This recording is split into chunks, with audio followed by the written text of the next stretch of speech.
चालू आहेत त्याच्यामध्ये आपण रोडचे काम करतोय, पण ते करत असताना कम्प्लीट प्लॅनिंग नाही केलं आहे. प्लॅनिंगचा अर्थ आहे की आपल्याला केवळ रोड बांधून काम नाही चालणार. जर आपण केवळ रोड बांधली तर 100% दरवर्षी त्या ठिकाणी फ्लडचं सिच्युएशन निर्माण होणार आहे. वॉकवे नसल्यामुळे लोकांचे ऍक्सिडेंट होत राहणार आहेत.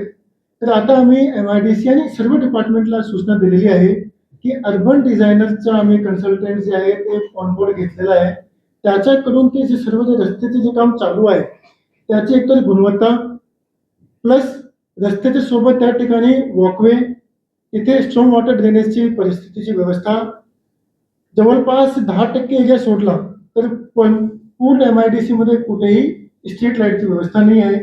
त्यांना डायरेक्शन दिलेले आहे, त्या पद्धतीने त्याने काम चालू केलेलं आहे. जे महत्वपूर्ण एखादे रोड आहे, जसं एक तलेगाव ते शिक्रापूर जाणारा एक MIDCचा रोड आहे, तो रोड पूर्ण झाला की आपला किमान 50% जे आहे सोल्युशन ते त्या रस्त्याद्वारेच होऊन जातील, कारण आपला ट्रॅफिक डायव्हर्जन जे आहे ते मॅक्सिमम हा रस्त्याद्वारे होऊन जाते. तर त्याच्या MIDCचा लँड एक्विजिशन आमचा पूर्ण झालेला आहे. त्याच्यामध्ये त्याचं काम सुद्धा चालू आहे. जानेवारी एंड पर्यंत आम्हाला ते काम पूर्ण करून घ्यायचे आहे. त्याच्यामध्ये एक शेवटचं पोर्शन आहे 800 मीटरचा, तो PMRD कडे आहे. PMRDने त्याचं लँड एक्विजिशन चालू केलं नाहीये, ते करायला त्यांना 6 महिने लागेल, पण तेव्हापर्यंत त्याच्याकडे 10 मीटरची रुंदी आपल्याकडे अवेलेबल आहे. तर हा रस्ता जे आहे ते आम्ही जानेवारी एंड पर्यंत ओपन करतोय. त्याच्यामध्ये आम्ही त्या भागामध्ये ऍडिशनल पोलीस बंदोबस्त देणार आहोत, जेणेकरून हा रस्त्याचा वापर करून ट्रॅफिक कोणत्याचा जे विषय आहे ते विषय आपण हा रस्त्याद्वारे मार्गीवर लावून वाढते. तर हे सगळे याच्यामध्ये पोलीस आणि बाकी जे संबंधित एजन्सी आहे, नॅशनल हायवे ऑथॉरिटी आहे, MSIDC आहे आणि MIDC होती, तर ते त्यांच्यामध्ये एकदम चांगला आजच्या मीटिंगमध्ये समन्वय झाला आणि त्याच्यामध्ये आपण पुढच्या 15 दिवसापासून रिझल्ट जे आहे ते आम्ही दाखवायला सुरुवात परिसर आहे जे आपल्याला 2-3 महिन्यामध्येच करायचे, जेणेकरून खूप मोठ्या प्रमाणावर समाधान होऊन जातील. 2-3 त्याची कामं सुरू. डिसेंबरमध्ये एकच पोलीस स्टेशन होता, आता तिथे 4 पोलीस स्टेशन आहे. एक पोलीस स्टेशन मध्ये 2 PI होते इन्चार्ज म्हणून, आता त्या भागात 4 पोलीस स्टेशन आहे, 8 PI आहेत. पूर्वी एक गाडी होती, आता प्रत्येकाकडे 5-5 20 4 व्हीलर आहेत त्या परिसरात. मी प्रत्येक 3 महिन्यात तिथे कोऑर्डिनेशन आपल्या लॉ अँड ऑर्डर आणि याच्याबद्दल मीटिंग घेतो. आणि मागच्या मीटिंग मध्ये आपण आपल्यापैकी पण काही लोक होते, पण तिथे सगळे मेजर कंपनी 70 कंपनीचे CEO आणि प्लांट हेड होते.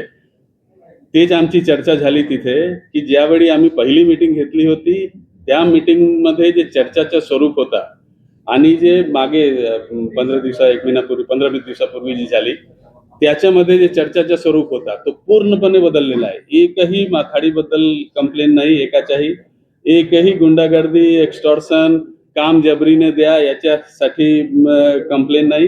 कंप्लेन होती हे 3-4-5 इश्यू आहेत. एक ट्रॅफिकच्या, एक पॉवर सप्लाय आणि न्यू कनेक्शन आणि एक्सटेन्शन ऑफ कनेक्शनच्या, गार्बेज कलेक्शनच्या, आणि हे अशा प्रकारचे जे आहेत ना ते इश्यू शिफ्ट झालेले आहेत. ते आपण जे आहेत तिथे आम्ही जवळपास मला वाटतं 19 मोक्याची कारवाई केलेली आहे.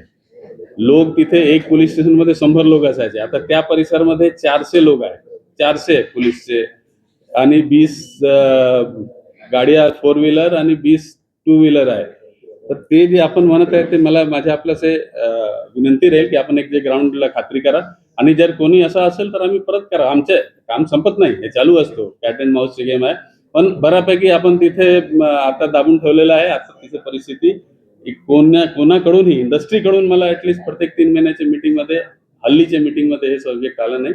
आणि जर काही आपल्याला असं वाटतं, आपल्याला माहित आहे तर मला नक्की सांगा, आम्ही त्याच्यावर पण कारवाई करू. आम्ही एक